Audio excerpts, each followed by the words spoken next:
सनातन धर्म और भारतीय परंपरा में प्रकृति को कितना ऊपर रखा गया है हमारे दिन त्योहारों से पता चलता है। आज छठ के त्यौहार के दौरान ये सूर्य का पूजन करते लोग दरअसल सूर्य देवता से आशीर्वाद प्राप्त कर रहे हैं। यहाँ पर आप देख सकते हैं कि लोग आज छठ पूजा के दौरान सूर्य देवता की उपासना कर रहे हैं। लगातार 3 दिन तक चलने वाला ये त्यौहार भारत में यूपी बिहार के अलावा भारत के अन्य भागों में भी बड़े धूमधाम से मनाया जाता है। आज की ये ताज़ा तस्वीरें आपके सामने आप देख सकते हैं कि महिलाएं जो हैं वो किस तरह से सूर्य देवता की उपासना कर रही हैं और साथ में ही जल देवता का भी यहाँ पर पूजा अर्चना की जा रही है।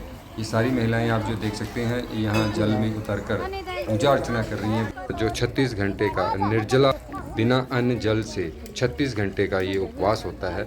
इस उपवास के दौरान पूरा जो है वो विधि विधान से छठ मैया का जो है वो पूजा अर्चना भी की जाती है और विशेष रूप से पवित्रता जो है वो रखी जाती है। हमारे क्षेत्र की बात करें तो ज़्यादातर छठ पूजा का ये जो त्यौहार है ये यूपी और बिहार से आए लोगों तक ही सीमित है। हालांकि अगर बात करें तो हिंदू धर्म में ये काफ़ी विशेष अहमियत भी रखता है ये छठ पूजा का त्यौहार। आज आप देख सकते हैं कि यहाँ व्यापार मंडल के प्रधान और उनकी धर्मपत्नी भी यहाँ आए हुए हैं आपके सामने। छठ पूजा का यहाँ जो है छठ पूजा करने के लिए यहाँ पर आए हुए हैं। प्रकृति के साथ देखो किस तरह से ये जुड़ा हुआ त्यौहार है।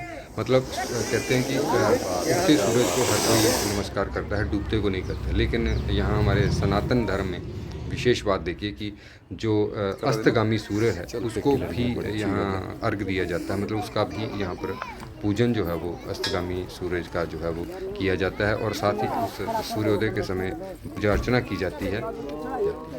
हालांकि ये त्यौहार वैदिक काल से मनाया जाता है। कहते हैं कि महाभारत के दौरान जब पांडवों को अज्ञातवास हुआ था उस दौरान द्रौपदी ने परिवार की सुख समृद्धि के लिए छठी का व्रत रखा था और सूर्यदेव से परिवार की सुख समृद्धि और शांति की कामना भी की। तब से ये त्यौहार जो है इसका वर्णन जो है वो महाभारत काल के दौरान ही इस त्यौहार का वर्णन देखने को मिलता है।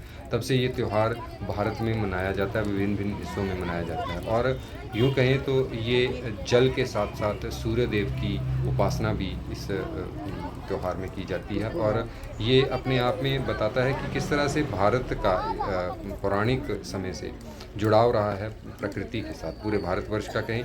और सनातन धर्म इस परंपरा को किस तरह से अपने में संजोए रखता है इस बात का यहाँ पर उदाहरण इस छठ महोत्सव के दौरान देखने को मिलता है हमें। क्योंकि ये त्यौहार न केवल हमारी धार्मिक परंपराओं को आगे बढ़ाते हैं बल्कि ये एक पौराणिक कथाओं के साथ साथ हमारे वैदिक काल से जुड़े हुए जो हमारी मान्यताएं हैं उनको भी कहीं ना कहीं प्रफुल्लित करते हैं ऐसे त्यौहार।